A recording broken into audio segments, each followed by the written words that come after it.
हठात civil score 20 ରୁ 40% कमिगला यह बग नुहे एटा होची न्यू रूल केमिति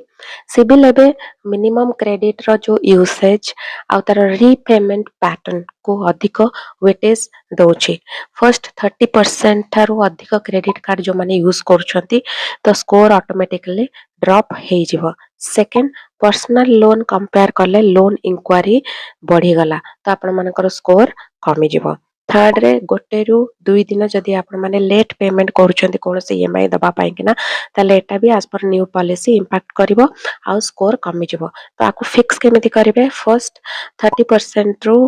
कम रखंतु आपण मंकर क्रेडिट कार्ड रो यूसेज को लोन इंक्वायरी बहुत ही कम करंतु थर्ड जे कोनसे ईएमआई आपण मानकर अछि ताको तार ऑटो पे को ऑन कर दियंतु आ जदि फ्री रो क्रेडिट स्कोर चेक करिया पे लिंक चाहउछंती ताले कमेंट रे सिविल छाड़ंतु मु मेंशन कर देबी आ ए बडी फाइनेंशियल टिप्स पे मो चैनल पे को सब्सक्राइब करंतु रहूची जय जगन्नाथ।